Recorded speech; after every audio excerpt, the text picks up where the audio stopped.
Welcome to the Cinefied Podcast, the show where we enlighten you on what film to watch next by discussing the latest projects, either brought to you on the big screen or something you can watch at home. This week, we have the latest Netflix film that is directed by Joe Carnahan. You may know him from Smokin' Aces or The Grey, if you're familiar with the huge phenomenon of Liam Neeson fighting wolves in the tundra.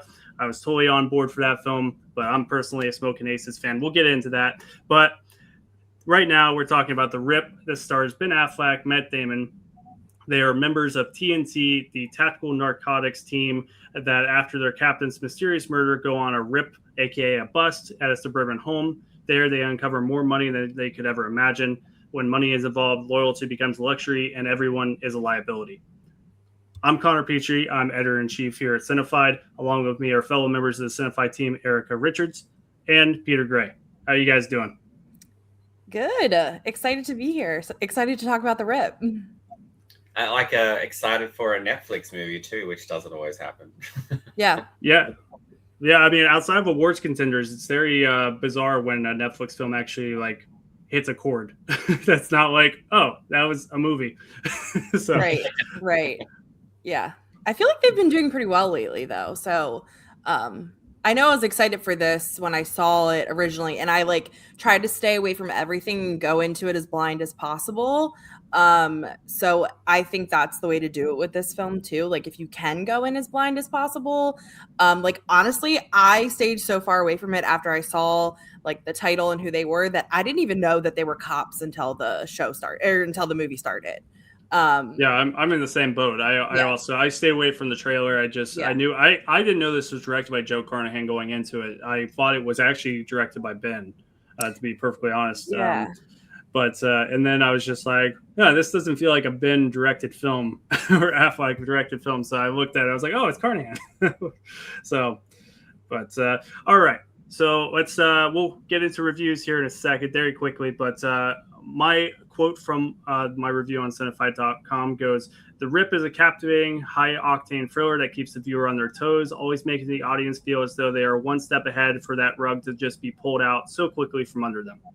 With that, I gave it a full popcorn review, and I feel like I'm going to probably stay there. But let's see what Erica and Peter thought. Erica, what are your thoughts on the film? I loved it. I am big on any film playing with your morals. The whole time I'm whose side am I on? Who am I supposed to trust? Who am I rooting for? Who am I who's the good guy? Who's the bad guy? And this film definitely, more than halfway through it, you're still trying to figure out who are the good guys, who are the bad guys. And I love that. I love it's very Hitchcockian, playing with what is right and what is wrong and who is on the right, side of things. And I just love that dynamic in any story. And this one does it so well. And like you said, keeps you on your toes. There was a little bit of time where, it's you're trying to figure it out, especially at home, because you can talk or talk things out, opposed to when you're in a theater or something. And my boyfriend and I, we'd be like, oh, this, oh, that. So I agree with you saying you think you're ahead of it, but you're not. And then it got to a point where it's just okay, I still don't know who the good guys and bad guys are. I'm going to just sit back and let this happen and let it unfold. So yeah, Peter, I don't know if you feel the same, but that's definitely how I felt too. It was I loved it. It kept me on my toes. It was fun. It's one that as soon as it's done, you want to watch it again because you're I want to see what I missed now that I know what I know, right? So yeah, I loved it. All right. So a full popcorn. Full popcorn. Yep. All right. And Peter, what are your thoughts on the film? I was the same. I felt like I heard about this a while ago, and all I really knew it was Matt and Ben are back together, and it's a Netflix movie. And it's kind of unfortunate now that a Netflix movie, you kind of go into things maybe a little bit more hesitant because 9 times out of 10, a Netflix movie is just there. It makes little cultural impact, and then we move on. But this obviously, you have the fact that it's Matt and Ben. You just immediately that's enough for me to give this a go. I was the same. I didn't watch the trailers. I remember seeing like images of it, and then as it was going on, like it took a couple minutes, and I was like, "Oh, this is good." And I hate that I'm shocked that it's good, but because it's just got like Netflix attached to it. But it did have that gloss that you kind of associate Netflix with, but it still very much had like Carnahan's like grit, and I felt like there was a nice sort of almost like an homage to like 70s cop thrillers in it. And then obviously as Erica and you have both said, like you're never sure whose side you're on. And I love that for the whole film I'm sitting there going, I don't know who to trust, and I'm okay with this. And then obviously we'll say like a particular scene in a van kind of brings everything together. And that was like, a part of me is like, the film, I think that at some points the film thinks it's smarter than it actually is.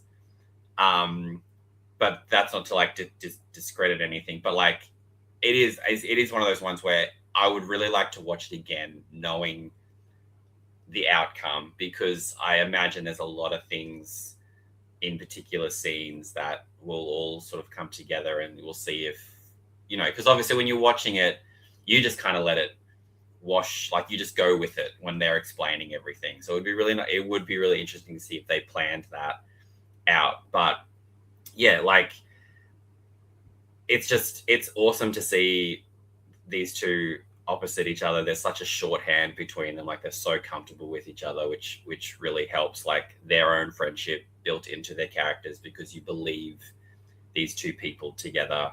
And then you get like insane supporting cast. Like it's kind of wild that we're like, oh, you don't want to hype up the fact that you've got the Golden Globe winner for Best Supporting Actress and possible Oscar winner Tiana Taylor in this movie, like at all.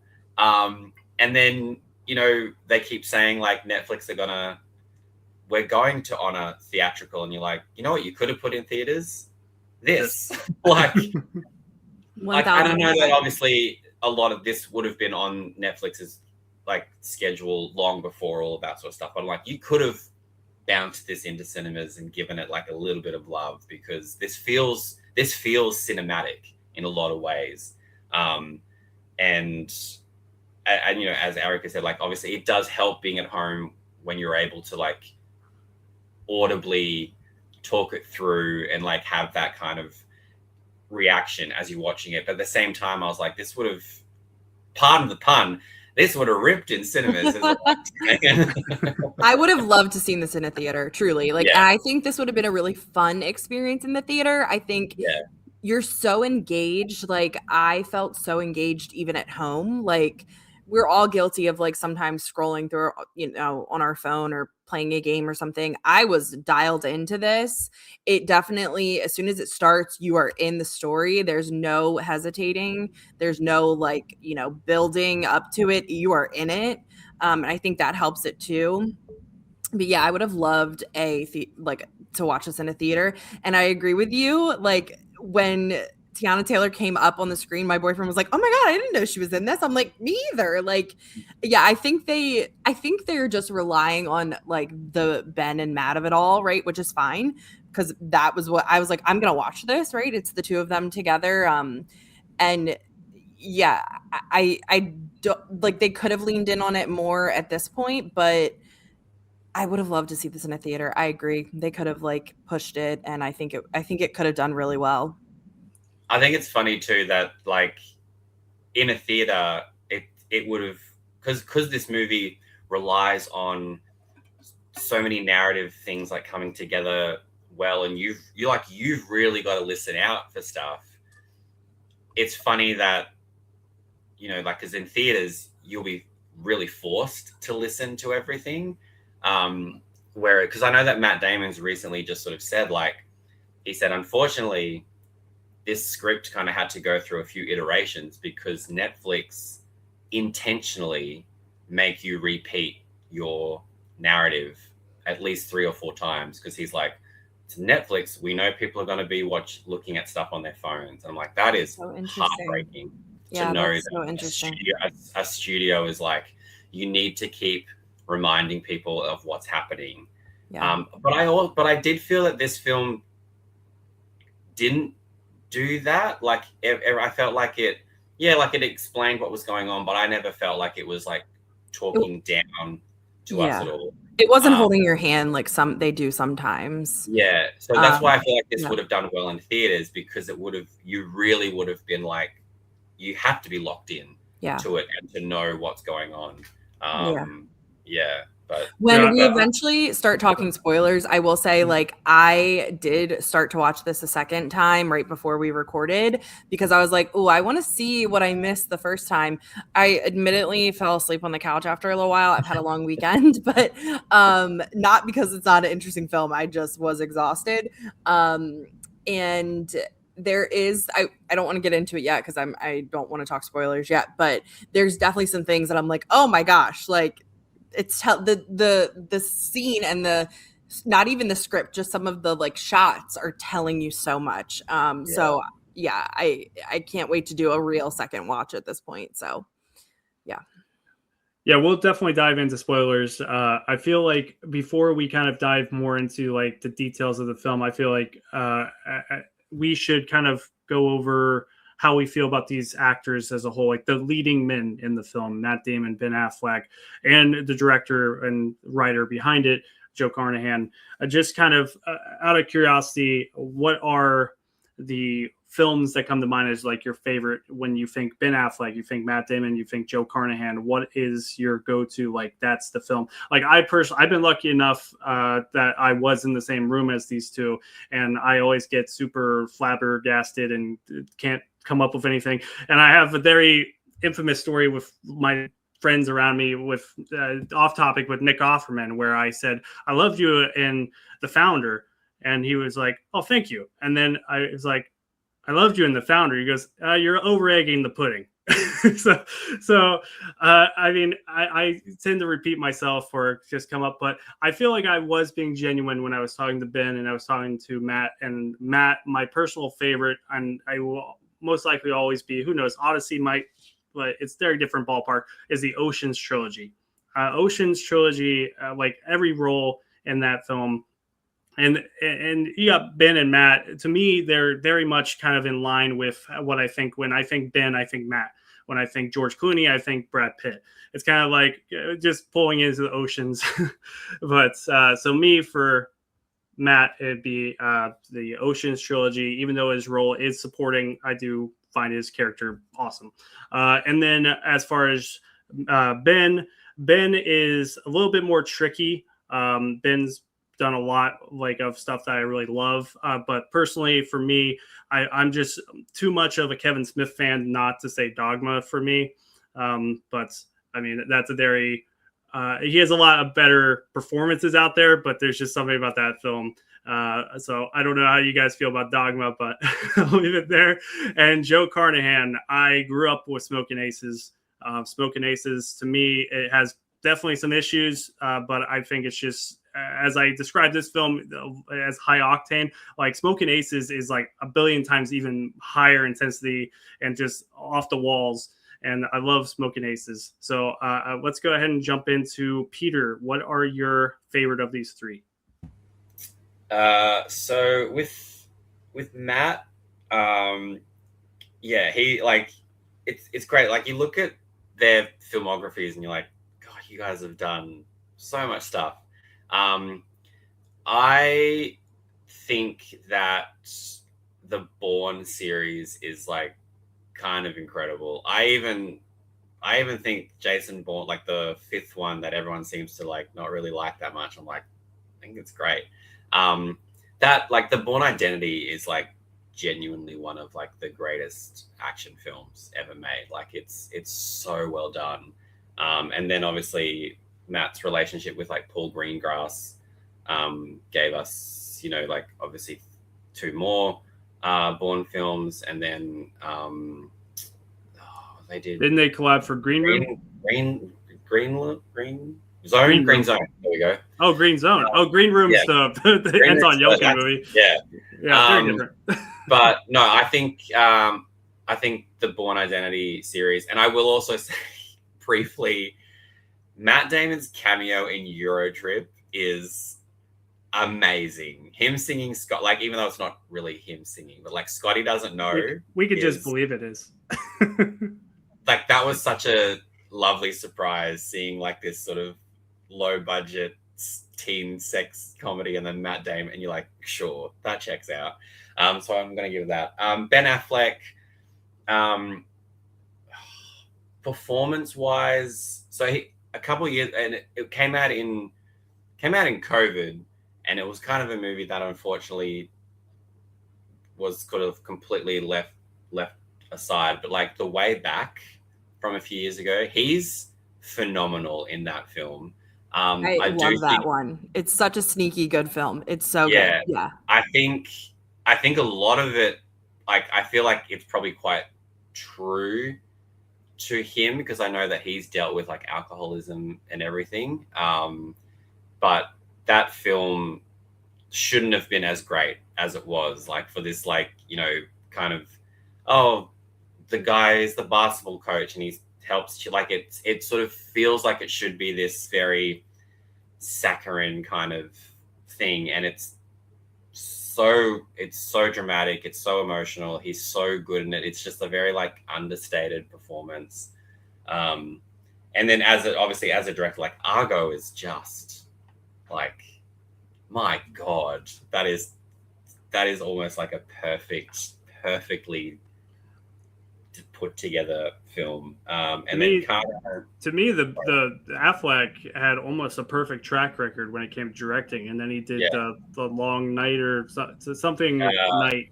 Live by. Oh, he did like Gone Baby Gone, The Town, Argo, and then Live by Night. Yeah, something like that. And Live by Night, I thought was awful, and then it seemed like he took a break and then came back with Air, which is phenomenal in my opinion. Yeah, Live by Night definitely like took the wind out of the sails for a while, but that also had a lot of like studio interference from what I understand. But if you just go Gone Baby Gone, The Town, and Argo, you're like, bang a trilogy.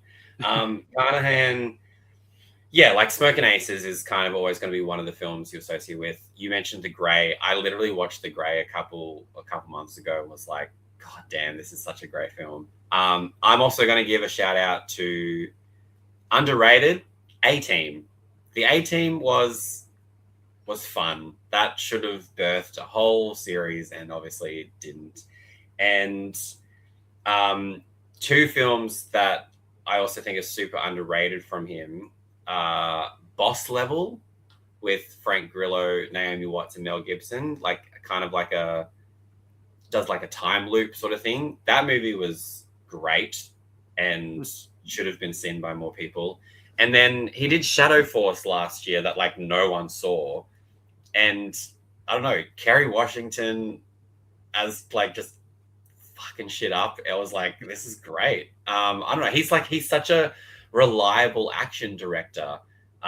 So he has a real, you can tell that he loves the genre, and I think that's really important. Like, I think if you're making an action film, you have to like love it and give us sequences that we haven't seen before, because it's so easy to fall on tropes. And I feel like even when he does tropes, he's kind of like winking at us, and he's sort of able to put his own like, you know, stank on it kind of thing. So yeah, I think I think overall he's an underrated action director. So yeah, so I basically was just like, yeah, I like everything he does. All right, Erica, what about you? What are your top three of these three? Well, I'm afraid, please don't throw things at me, but I have to admit, I looked up Carnahan after this, and I haven't seen any of his other films. So I think I need to like visit some of the ones you guys have mentioned. Like, his name was unfamiliar to me, and I was like, I'm sure I've seen something of his. And then I went to his IMDb, and I was just like, I don't think I've seen any of this. But I really enjoyed this, so I will definitely seek out, you know, whatever I can of his because I really enjoyed this. So the films you guys mentioned, I will try to find those and seek those out. But I would say I'm pretty like well-rounded in the other two, right? They're super famous actors. And I really enjoy a lot of everything they've done. When you, Connor, gave us a heads up, like, I'm going to ask you what your favorites are, I was like, ooh, I really need to think about this. And then I knew my answers immediately for both of them, but all the ones that you guys have mentioned, like, I didn't realize how much of a big Affleck fan I am. I'm like, I love Argo, obsessed, seen it so many times.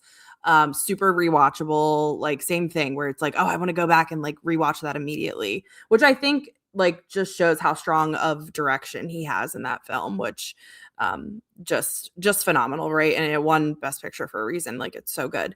And then like I also love The Accountant, like The Accountant, the first one and the second one, right? Like they're both so good. And like I feel like those, like that one kind of flies under the radar, but it's so good. And Anna Kendrick, love her, she's in it, so had to mention that one. But truly my favorite Affleck is Gone Girl. Like I am such a Fincher girl and like obsessed with everything David Fincher does. And I just feel like also having read the book and been a fan of the book and that just that film, and it's just such my vibe, like true crime kind of thingy, right? He plays that character perfect, like so perfect. And I have, gosh, rewatched that film so many times, and he is so good every time. And then of course, you know, the actress, gosh, why can't I think of her name all of a sudden? Rosamund Pike.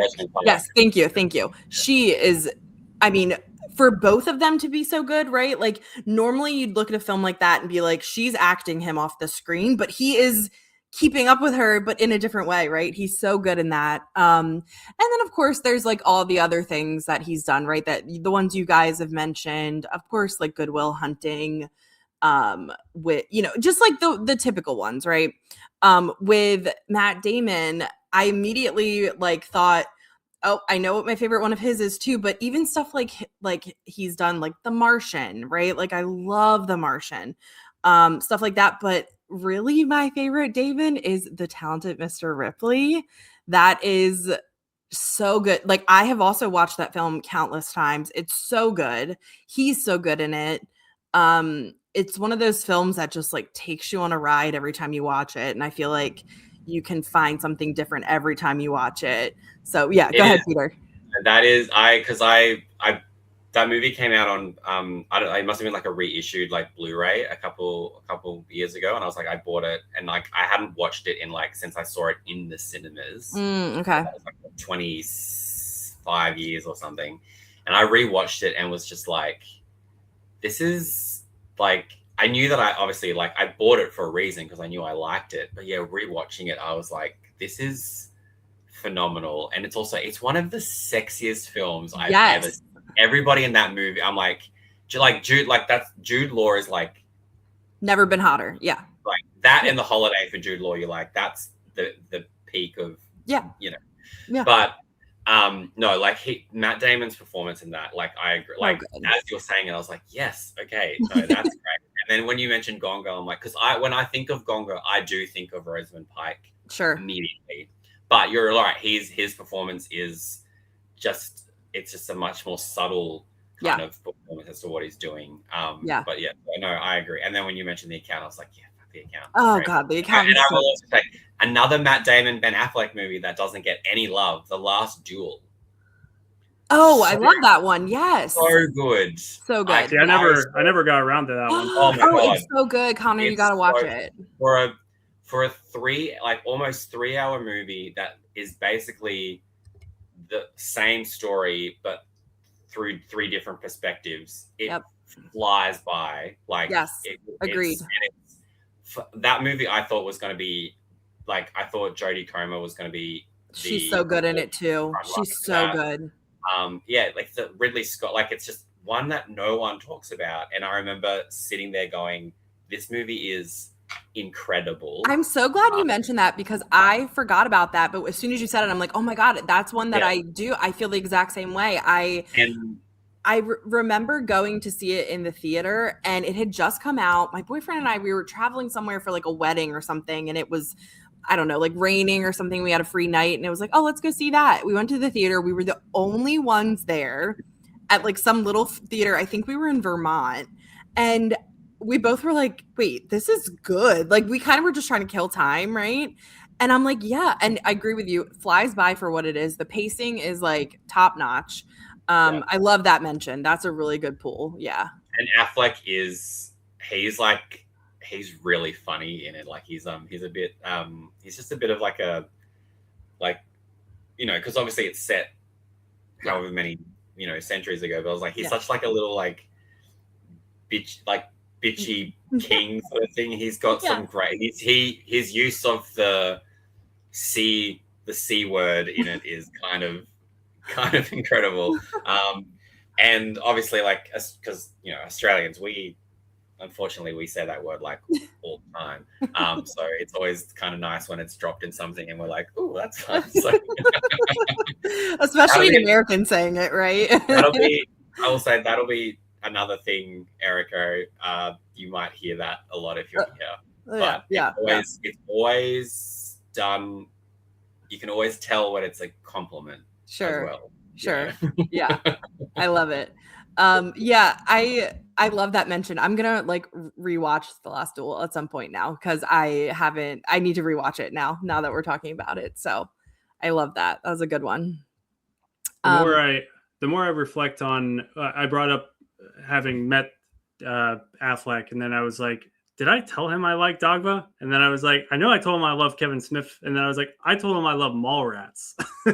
And I remember him saying, and I was like, I loved you in Mallrats, man. And he patted me on the back and he's like, I never hear that. That's interesting. I mean, was he in Mallrats? Like he's like, I say he's awful in Mallrats. I mean, like his character is just the biggest piece of shit in that movie. But he's great. But I understand why people don't bring it up, because I think in terms of Kevin Smith movies, because it's kind of one of those early ones, and it was like Chasing Amy and Clerks kind of like gave him, you know, that gave him and then his launch, kind of, because I remember Shannon Doherty speaking about it, and she was like, Mallrats was kind of built up to be something big, because it's like, oh, Kevin Smith and like, oh, Shannon Doherty from 90210, it's like her lead role and stuff, and then the movie just didn't do anything. And she kind of, I think she mentioned how it was like her film career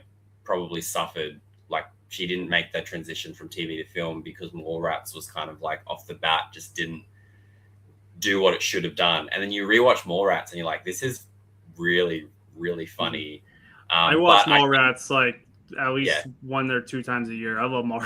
But I think Mallrats needed to I think honestly Mallrats just needed to be released, is one of those movies that needs to be released at a particular time, and then it would have been like one of those movies that all of a sudden it's made $100 million sort of thing. It was just but no, I agree. Mallrats is funny, but I can see why Ben Affleck doesn't get spoken to about enough. But I love the Chasing Amy reference too, by the way. That's another, like, I love Affleck in that, and that's just such a fun rewatch too. So love that mention too. And Affleck and Kevin Smith movies that no one talks about, Jersey Girl.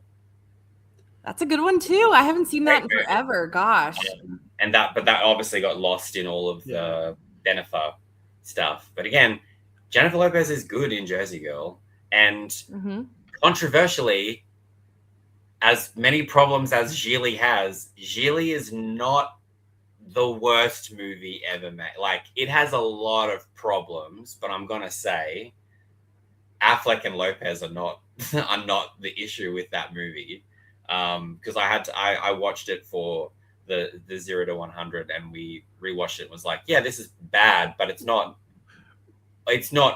like, as its reputation is a bit harsh for what it is, I think. Which, by the way, like that episode of 0 to 100, I think is one of my favorites, just because I if I remember right, you guys like really went into the turkey time bit, or what was it? It was like turkey time, gobble gobble. Yeah. I mean, that's an unfortunate line of dialogue. I know, like, turkey time, but she gobble, ran with it. It's just like you could have tried to correct it. Yeah, and then I think, and then later on, we did another Jennifer Lopez film, and I had to say, our favorite like turkey baster, and it was a line that I couldn't deliver without just laughing because for natural reasons. But all right, so I think we've got into kind of our interest towards these three. So let's go ahead and dive into. If you're still with us, spoilers are now ahead. So we all three highly recommend checking out this film. From here on out for the next 10, 20 minutes or however long, we're just going to kind of be talking about what we liked, what we didn't like about these spoilers ahead. Okay. So the film, in my opinion, I think has a pretty effective and fun twist. It's a twist upon a twist, really. Did you call that at any time? Because I obviously called, they put it, if I see, it's kind of like there's another guy that if I see his face, I'm like, he's the bad guy. And it's Kyle Chandler. I saw Kyle Chandler. I said, he's the bad guy. Coach Taylor, come on. Hey, he's the bad guy. And I called that. So I look at him and I'm like, that's Coach Taylor and Glenn from The Walking Dead, like two notably good guys that I was like, oh, interesting. Like I know them as good guys in my head. So I was like, oh, they ended up being the bad guys in my head. It's Coach Taylor and Glenn from The Walking Dead, you know? He could go either way. Because like obviously Kyle Chandler, I'm like, it's the loving dad in Super 8, but then he's also like the in Wolf of Wall Street, he's the guy that wants to get DiCaprio. So I was like, I guess in DiCaprio's story, he's the villain. But like, I just feel like because he's it's one of those things. Like you could say Kyle Chandler to some people and they'll know who he is, and then to other people they'll be like, I don't know who that is, and then they'll see his face and go, oh, that guy. So he's like one of those actors who's big enough that I think because when you see him in the film, you're like, you're not just going to be in this film for us. Like you're going to have enough of a role. So I'm like, I should probably keep my eye on you. Yep. But I'll admit, like watching it, I was like, maybe Damon is the bad guy. I was like, maybe Affleck. I was like, and like, it's funny how I was just not looking at Steven Yeun at all, like, and that's because he's typically the good guy as well. Yep. I will say, like, unfortunately I felt like the female characters were kind of like underutilized towards the back end of the film. Like they felt like they were really giving Tiana Taylor and Catalina Sardino Moreno, I'm pretty sure that's her name. Yeah, that's right. And Sasha Calle, I'm pretty sure. I was like, oh, this is good. We need this kind of femininity in this sort of very masculine driven, even though like, especially Tiana Taylor very much like keeps up with the boys and stuff. But like, we need this kind of a bit of a softer edge with all that's going on. And I was a little bit disappointed that they kind of were then shafted, even though they're shafted for a reason in the story. Like it's so that they can, obviously they're in on everything. Yeah. But it felt like there was like almost like half an hour where we were like, okay, so we're just not doing anything with these women anymore. And at like one point, yes, at one point I said, where are my girlies at? I was like, where are the girls, right? And they're good characters. Yeah. They're great actresses. That's like, I love that like Sasha Calle was starting to actually like really be a part of it. And I was never really sure where she sat with everything, because she felt she looked suspicious, but then she like openly let them into her house, kind of, so I appreciated their presence. I just wish they're like, give them, even if it doesn't mean anything, give them an action scene just for the fuck of it, like give them something to do, even though they ended up, being very important. Mm-hmm. I just felt there was a moment that they were like building up, and then it was like, no, we'll focus on the guys now. And we're like, really? Yeah. Because Carnahan, looking at his action films, he treats women actually really well. Like Smoking Aces, like, you know, Tari Hansen and like Alicia Keys, they're great in that. Shadow Force, Kerry Washington is like the lead. In Boss Level, like Annabelle Wallis and Naomi Watts both have like decent. I think Michelle Yeoh's in it as well. They have decent parts. So like, I was just thinking, I'm like, I don't know if The Grey has any women in it, does it? The Grey doesn't, but that's also, that film isn't like, doesn't need it. I was just thinking, well, I totally agree with you, but I was just like, wait a minute, are there any women in that film? No, like the only women in The Grey are like the classic like wife in the white sheets, and then like, oh well, she's dead because she's in a sheet at the beginning of the movie. So it doesn't pass the Bechdel test, is what you're telling me. That one does not, but you forgive it when you know that it's like a male retreat, you know, that sort of thing. But yeah, no, I was like, considering how, you know, the quality of these actresses, that was the only thing that I felt like a little bit disappointed by, that they just kind of got pushed to the side when it felt like they were really being built up to be badasses. Yeah. Like, and like, it felt very like, oh, this is an ensemble movie. Okay. And then it kind of just shifted more, which I get, like, it's Matt and Dan. I get it. Yeah. But, you know, that was the only thing. But yeah, it was just funny sort of watching every character and not really knowing who it was. And like, it's kind of funny that like, yeah, I probably should have suspected Kyle Chandler more because of just the way that he's in the film. But I think Ben Affleck's character like puts so much trust in him that we know of, that we feel like, okay, he's got to be on the right side, right? Because you're more on Ben Affleck. At least I was. I'm interested to see what you guys think. I was like, okay, Ben Affleck is definitely kind of the straight and narrow in this, right? And it was more so like I was questioning Damon the whole time. Like, what is his motive? What is his plan? And it felt like I was more like, okay, Ben's the good guy here. And because of that connection with Coach Taylor, as I affectionately refer to him, that I was like, Coach Taylor has to be one of the good guys, you know? Like, so yeah. I think that's why I had more trust in him than I realized.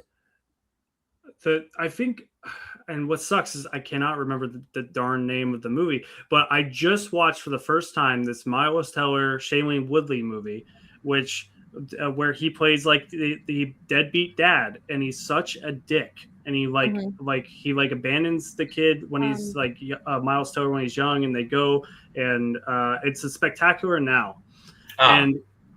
And he's like leaves him at the bar, like, and makes him pay for everything, and then like goes and sleeps with like a hooker or, you know, a sex worker, and it's just like, you're an asshole. so that's why I kind of consider like, oh, he's gonna be the bad guy here. That's just recency bias, I guess.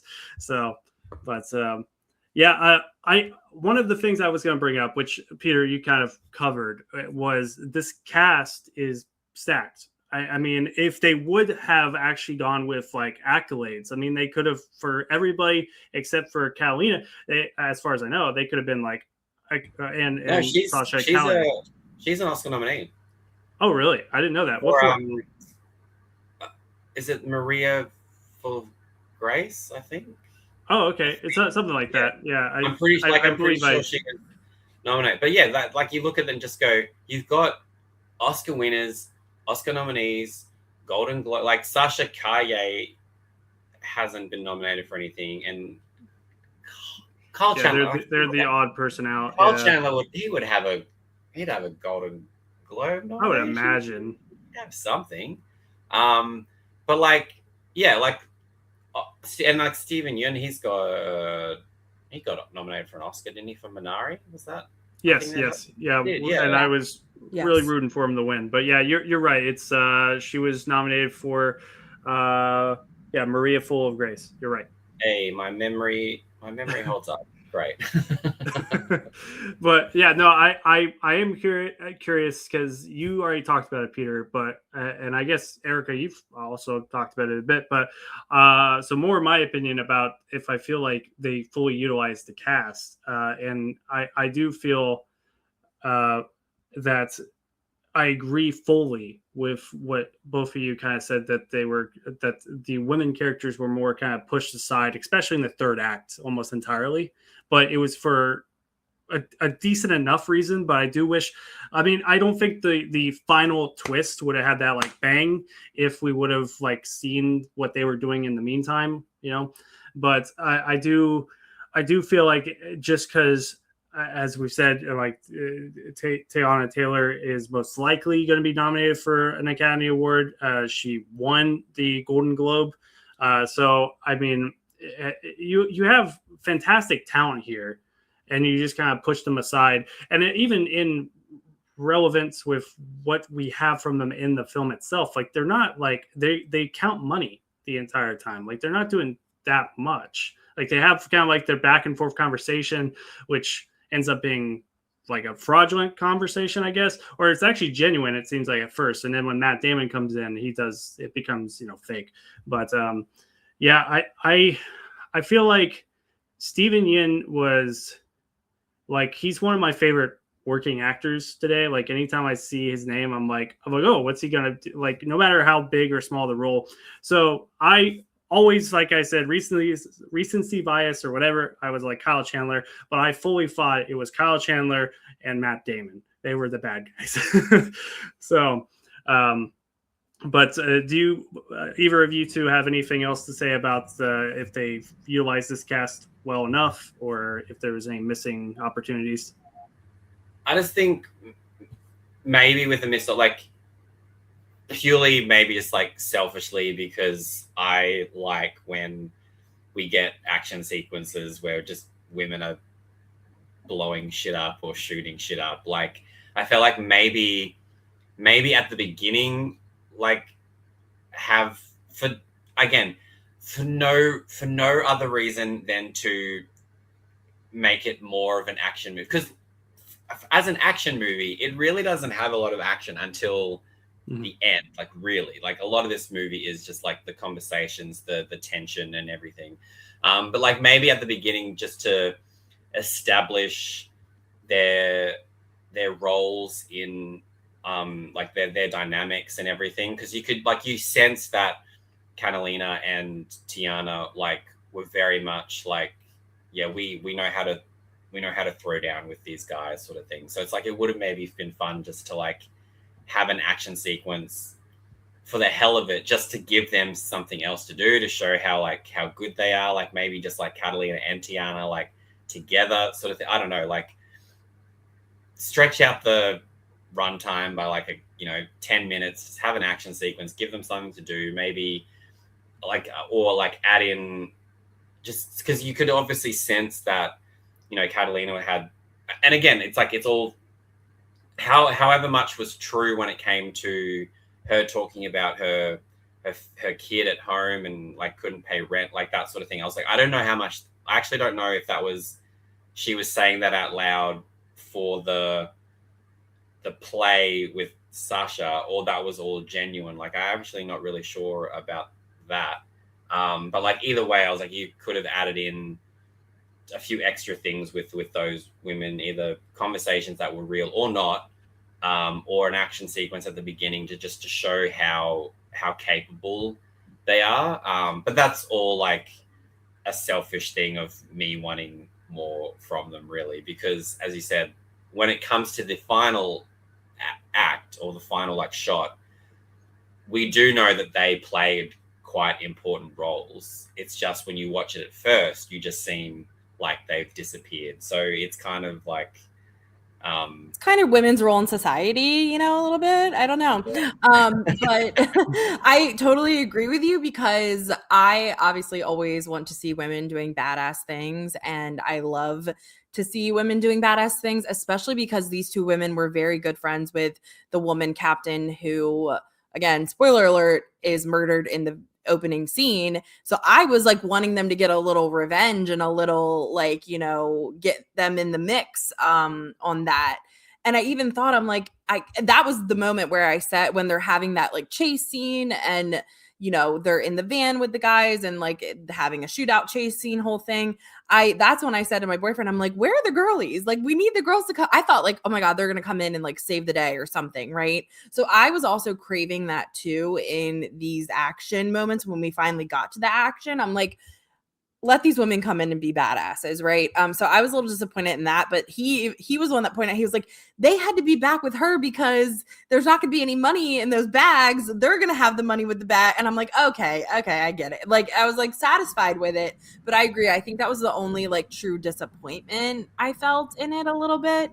It's like they end up actually being like quite important to it all, but we don't know that until the ending. So it is one of those things, like in hindsight they are very important, but when you watch it initially, like you sort of think like, because this movie is what, like 100 minutes, like it's not so I looked at it when I went to rewatch it. It's an hour and 52 minutes, which like perfect, you know.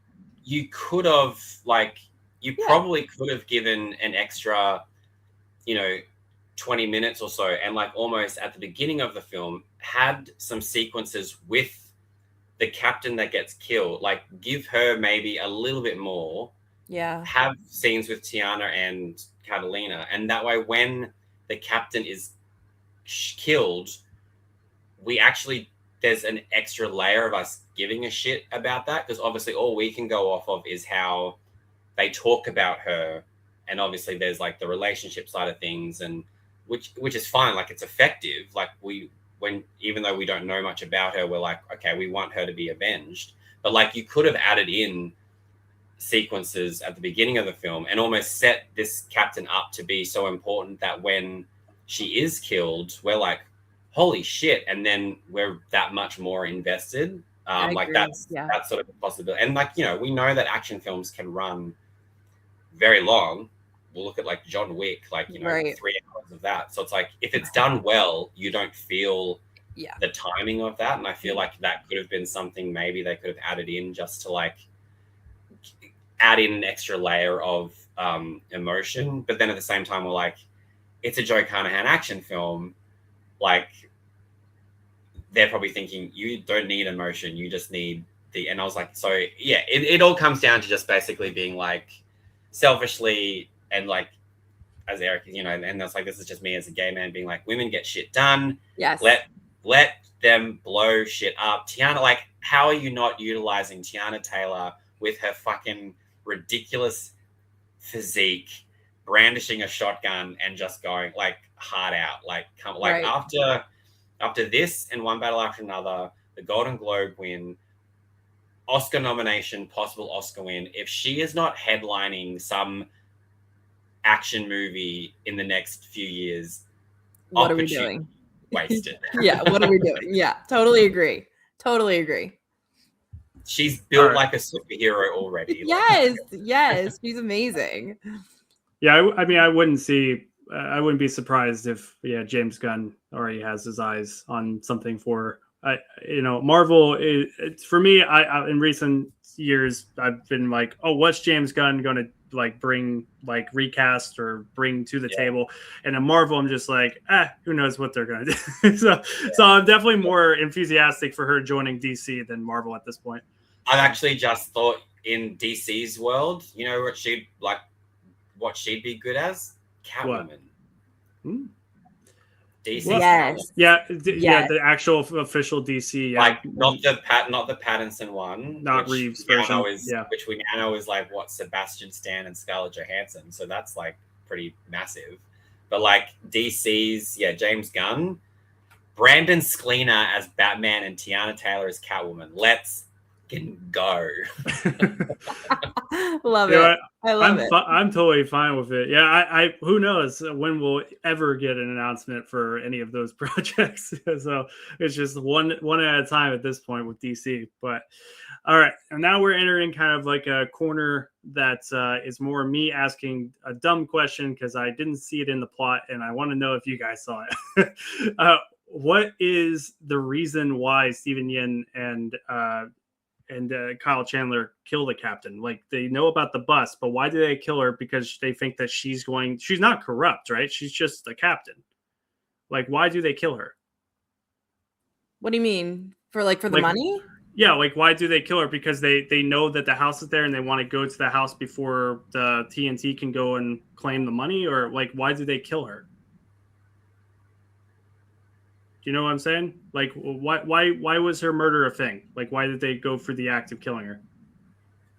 Wasn't it because like I think I just assumed that it was because like she like I think that she was just like that good, like I think it was like she suspected that there was corruption, I think. I think they knew if she was still in control of that, they'd have no way of getting that money. Of getting it, yeah. Like she was basically, she's too good at her job that they wouldn't have been able to get away with that because she would have been like, you know, she would have handled it. Yeah. Like that's what I assumed, that it was just like she was just under her leadership. They had to do their job, and they knew that they couldn't. Right. And because they obviously Matt Damon and Ben Affleck were so aligned with her.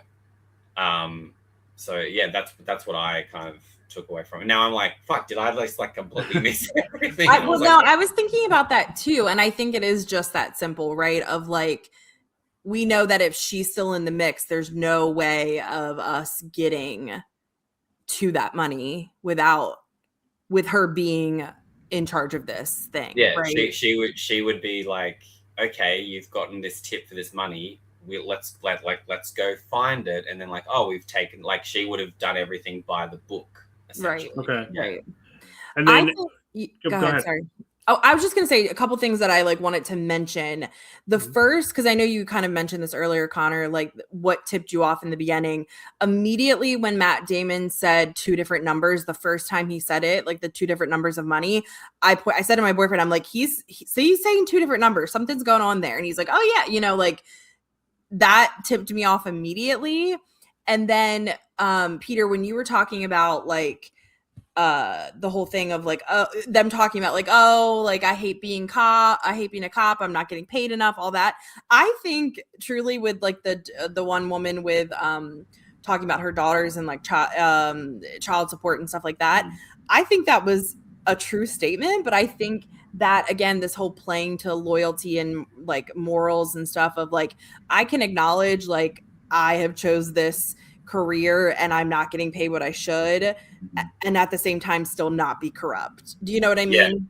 Yeah. I never questioned it. It wasn't until the end when Matt Damon's kind of saying like, everything they say we wanted you to hear, and it made me just think, oh, like, was she just purposely saying that to make it seem like, so Sasha Kaye would be like, oh my god, these girls are corrupt too. Like, it was that's when I wasn't sure. I was like, then as you said, like it could have been genuinely true. Yes, and I think that's why it was so easy for them to play into that. Even too, when Matt Damon's character says that one thing when he's like, God, like it would just be so much easier to steal all this money, right? Like, ha ha ha. Where again, it's like, but it's making you as the audience and also as like Sasha's character question, right? Which is why it like works so well. Yeah, because like it would just they have the opportunity to just go, we don't need to call this in.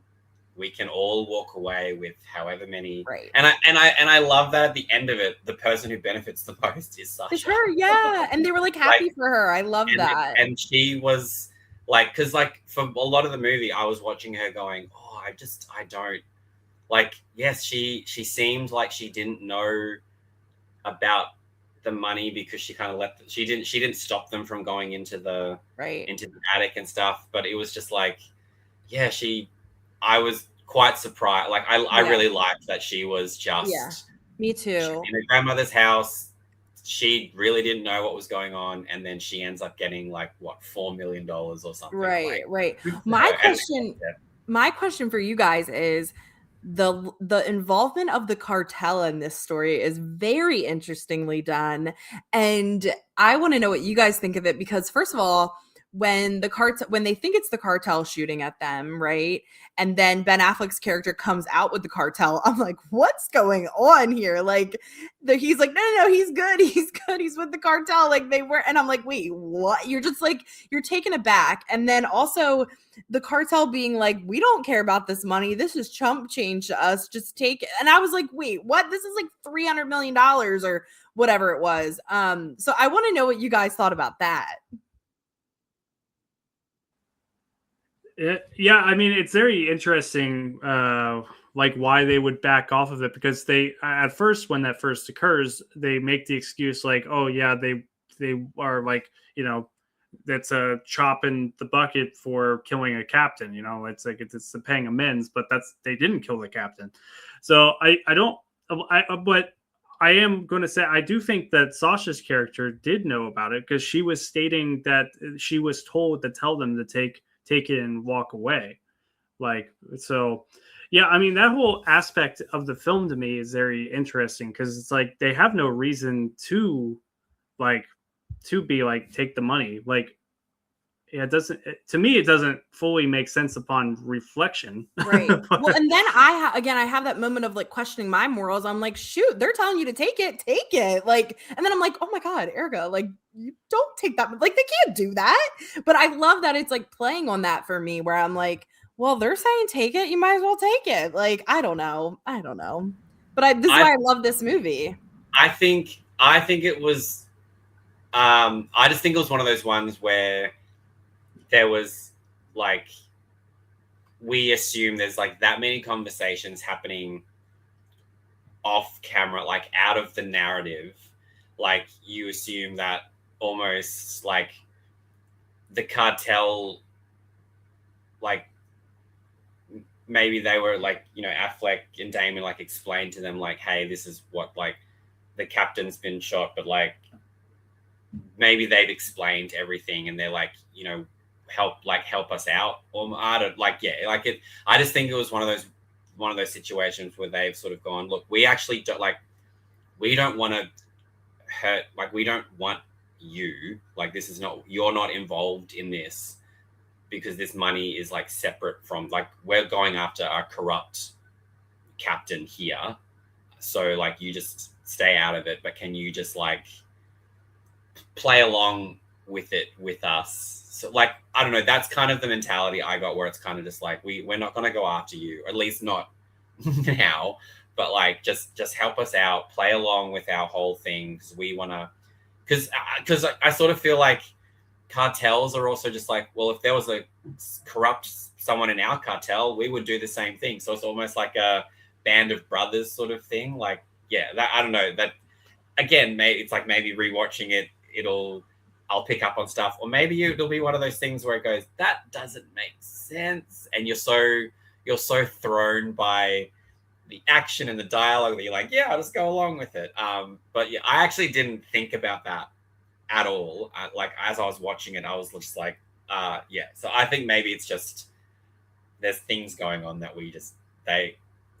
or maybe there was more and the script cut it out. Who knows? But I just took it as Affleck and Damon had every chess piece going, that they knew how to move it, and the cartel were just part of it. And they that's a good point. Yeah.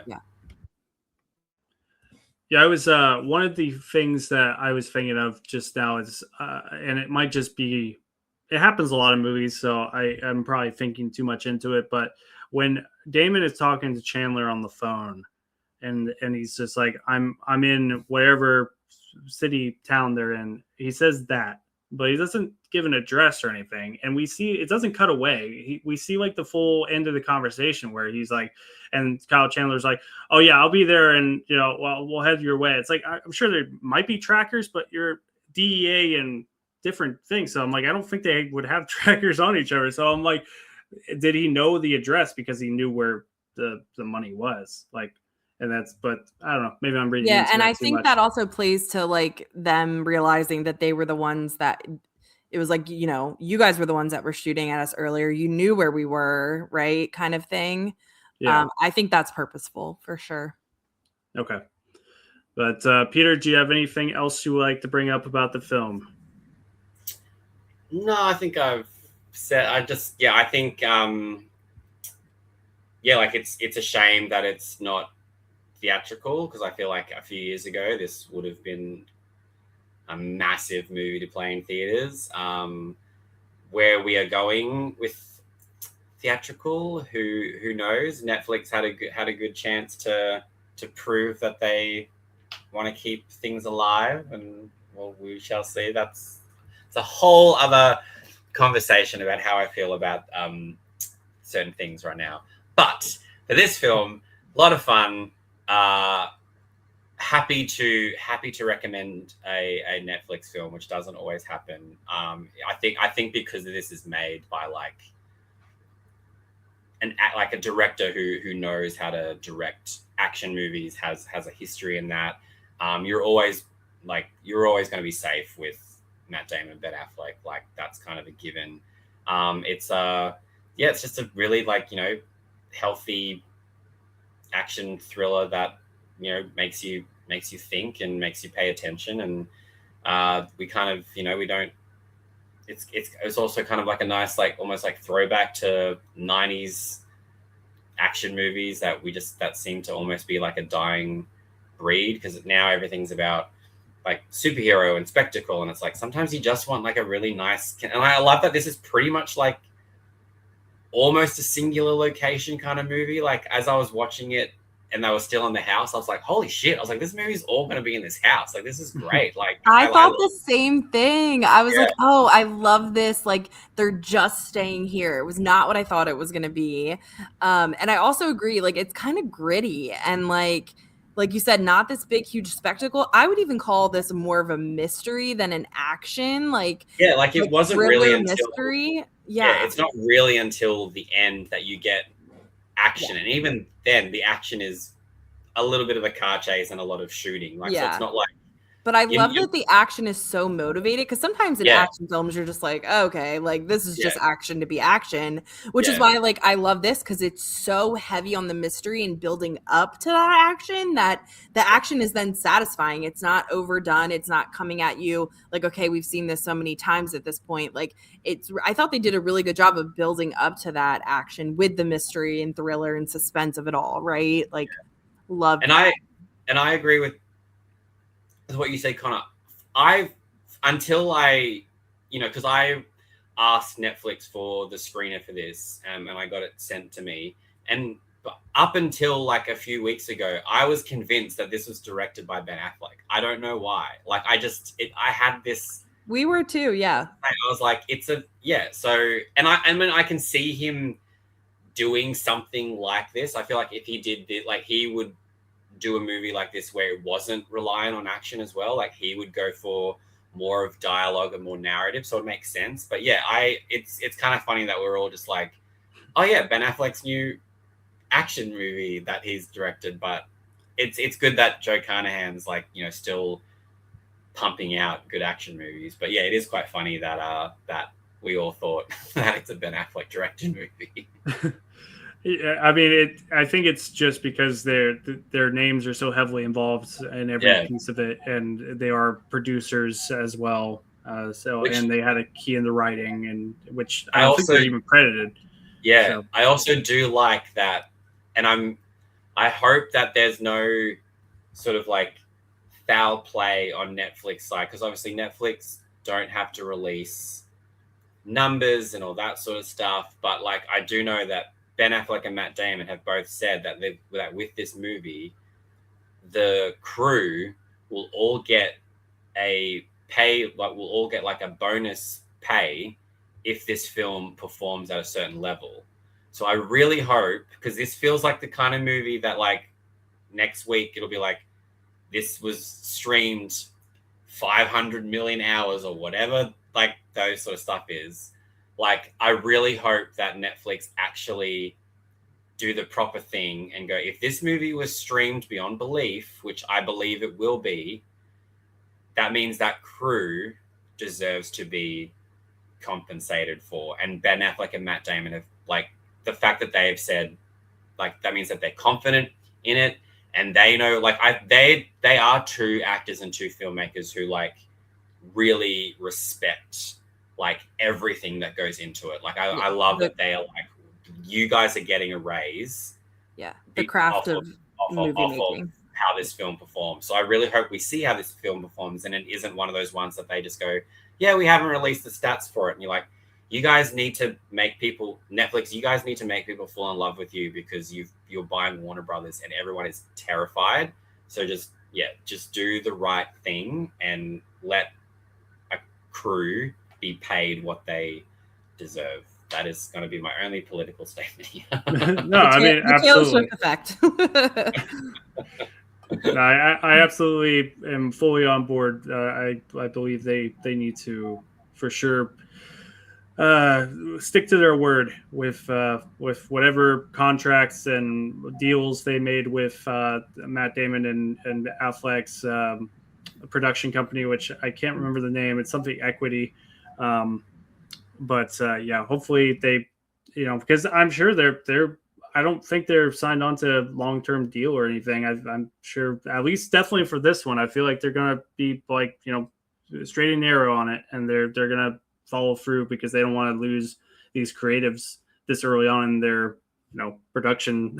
So, or producing ways. So I do feel it's like, just real quick, and then we're going to be done for all you that have stuck with us. Peter, were those your final thoughts? Yes, just okay. Watch this. Just watch this movie. It's great. All right. I just didn't want to ask you again, and because it felt like it was. So, Erica, what are your final thoughts? Yeah, I agree with a lot of what Peter said too. I think this is I've already recommended this to a handful of people to watch because I think we've had this discussion throughout this podcast. Like sometimes Netflix films are just like a drop in the bucket, right? It's like, oh yeah, that came out, I forgot it, but I think this is one that deserves your attention and deserves your time. So give it that attention and time. Put your phone down, actually immerse yourself in it, and just buckle in for the ride that it'll take you on. It's a really fun film, and it's done really well. And yeah, if you haven't watched it at this point, we've talked spoilers, so hopefully you've watched it. But this is one that I'll recommend to people for sure. And I agree with you, Peter. It's like you always feel like, oh, I'm gonna be safe with a Ben Affleck and Matt Damon together film. And I love that this keeps that alive, because you get a little nervous. You're like, okay, this is Netflix. Okay, this is action. It's Matt, and but it lives up to it. I still feel like this is very strong. And like I said, I've already recommended it to a handful of people, and I will continue to do so. So. Yeah, and I fully am on board for both of your guys' thoughts. I'm very much in the same boat. Highly recommend to anyone that is interested in a very effective crime thriller. As Erica pointed out, if you've gotten this far, hopefully you're okay with spoilers because we've already done all that. But I do hope that with films like this, with this kind of quality, like if you look at the past few years, I think of similar relevant content that Netflix produced. Of in 2024, it was Rebel Ridge, which I feel like deserved a theatrical window. To a lesser extent, last year I felt like Havoc with Tom Hardy deserved a theatrical window, and then now we got The Rip. I hope that with this Warner Brother deal, if it does end up going successfully through, that they do stick to what they have said and do the 45-day window of theatrical releases, at least on films that are going to be with the Warner Brothers logo attached to it as well. I know that we should not at all kind of feel confident in anything that's just purely Netflix ever coming to theaters. I just don't see that happening. But if it has that Warner Brothers logo, I think they'll stick to what they said. Which is just off of that, it's a shame because obviously, you have things like Knives Out 3, and Frankenstein, which are those are big screen movies. And yeah, I know that those got, they had a bit of a theatrical very release. minor, yeah. But Frankenstein and I don't know how it was over there, but here Frankenstein ended up getting an extra week in cinemas here because that many people were seeking it out. So I was the ironic thing is Netflix, you guys seem to love money, so don't you want to make more?